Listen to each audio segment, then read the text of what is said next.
અરવલ્લી જિલ્લાના ભિલોડા તાલુકાના હિંમતપુર પ્રાથમિક શાળા ખાતે શાળા પ્રવેશોત્સવ કન્યા કેળવણી મહોત્સવ 2024 દ્વિતીય દિવસ 21મો શાળા પ્રવેશોત્સવ કન્યા કેળવણી મહોત્સવ 2024 અંતર્ગત બીજા દિવસે ભિલોડા તાલુકાના હિંમતપુર પ્રાથમિક શાળા ખાતે શ્રી ખુરશીદ અહેમદ એડીજીપીના અધ્યક્ષસ્થાને યોજાયા। શિક્ષણથી સક્ષમ બનો અને જીવનના દરેક પડકારોનો સામનો કરવા માટે સારું અને સંપૂર્ણ શિક્ષણ ખૂબ જ જરૂરી।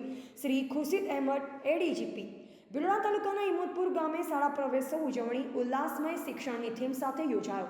નાના ભૂલકાઓને બાલવાટિકા આંગણવાડી પ્રાથમિક શાળામાં પ્રવેશ અપાયો। અરવલ્લી જિલ્લામાં 21મો શાળા પ્રવેશોત્સવ કન્યા કેળવણી મહોત્સવ 2024ના બીજા દિવસે ભિલોડા તાલુકાના હિંમતપુર પ્રાથમિક શાળા ખાતે શાળા પ્રવેશોત્સવની ઉજવણી ઉલ્લાસમય શિક્ષણની થીમ સાથે ભૂલકાઓને બાલવાટિકા આંગણવાડી પ્રાથમિક શાળામાં પ્રવેશ અપાવ્યો।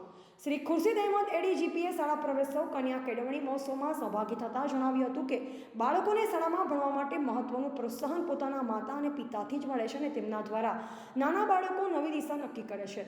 ત્યારબાદ શાળાના શિક્ષકોની જવાબદારી શરૂ થાય છે। જીવનના પાઠ અને કોઈપણ પડકારો સામે કેવી રીતે ટકવું અને તેમાંથી કેવી રીતે સફળતા મેળવવી તેની ચાવી શિક્ષકો પાસે હોય છે, જે જ્ઞાનથી બાળકોને આપે છે। આશા બહેનો અને આંગણવાડી બહેનો દ્વારા પણ બખૂબી પોતાની જવાબદારી નિભાવી સુરક્ષિત ગામ બનાવવા તરફ સફળ પ્રયાસો કરવા જોઈએ। શ્રી ખુરશીદ અહેમદ એડીજીપીના સૂચનથી અરવલ્લી માહિતી વિભાગ દ્વારા પણ સરકારશ્રીની અનેક યોજનાકીય માહિતીથી મહિલાઓને માહિતગાર કરવામાં આવ્યા।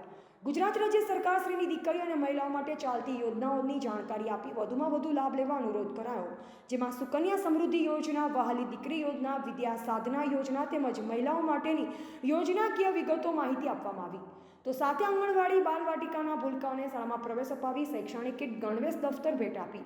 કાર્યક્રમના અંતે ઉપસ્થિત મહેમાનો દ્વારા શાળાના કેમ્પસમાં વૃક્ષારોપણ કરવામાં આવ્યું।